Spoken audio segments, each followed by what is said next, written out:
All right, so here's our first example, which is going to come across as uh, rather challenging, but in the end, we're going to see it's really very simple.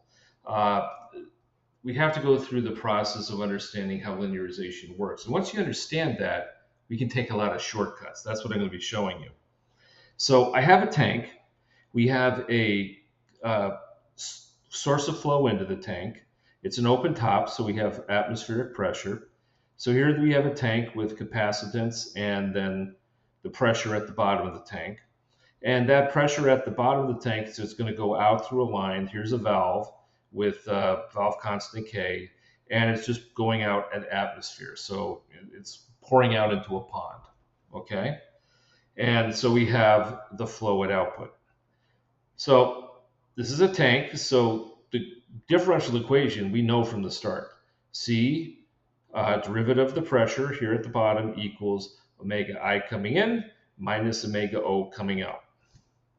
That's it. But we need to do this as a linearize this thing. So, and what we want, and also what we want to have is we want to have a dynamic equation. We don't care about all the steady state stuff. So let's take a look at how that works. So this is true. We write this C pressure derivative of the pressure equals the flow in minus the flow out. Okay, so we have a pressure drop that's going to be across here. Here's the valve constant. So the pressure drop is going from P1 to P atmosphere. Okay, so K, here's the pressure drop, take the square root. Okay, this is true. We could just directly insert that in.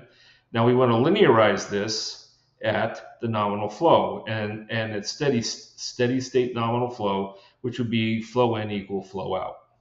Okay, and if you think about this, is if this valve is set at some level, at low levels of the tank, not much will flow through, but as this pressure builds up behind it, more will come out. Okay, and so eventually you'll have you will build up to some steady state. Okay, so that's true. So let's just talk about the process of breaking this down into the dynamic variables that we want to work with. The pressure at the bottom is the atmospheric pressure plus rho GH. We can break this thing up. So eventually this will come up to some steady state height, and you'll just have perturbations around it. So there's going to be the pressure is also some nominal pressure plus the perturbation around it, because this is all we're dealing with nonlinear models through here. So we have to linearize everything.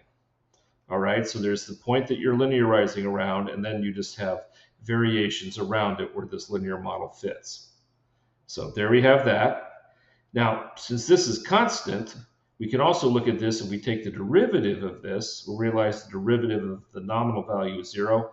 So the derivative of P1 is the derivative of this perturbation variable. Okay? So now let's break this down a little further. We have P1, as we said here, rho GH is going to be the atmospheric pressure, plus there'll be a nominal height of the tank, plus the perturbation about that nominal height of the tank. So rho GH equals this whole term. All right. Well, also we know P1 equals the atmospheric pressure plus some nominal gauge pressure in the tank plus the perturbation. So let's look at what we're seeing here. These cancel, these will cancel, and we're left with rho GH hat. The perturbation is P1 hat. Okay. And then we've got the input flow will be some nominal amount plus some perturbation about that nominal amount. All right. So if we build this thing up, and we're just going to do it again. So delta P is P1 minus PA. I could break that up into a nominal and a perturbation variable. So P1 is going to be PA plus the nominal plus the perturbation minus PA. So these cancel.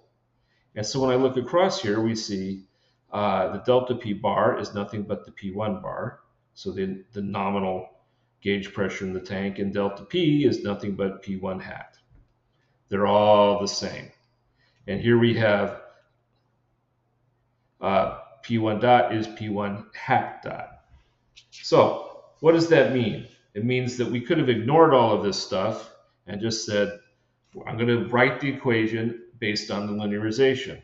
So here's the C, P hat, so perturbation variable derivative, equals the input perturbation minus the output perturbation, is the input perturbation minus 1 over r P1. This is the model we had for a valve, where r equals 2 omega bar k squared. So from this, to go to that, all we had to do primarily is put a hat and a whole bunch of hats on, and just insert our standard model in here for a valve. So that is P1 hat, 1 over R in this case. And there we are. I'll see you again soon.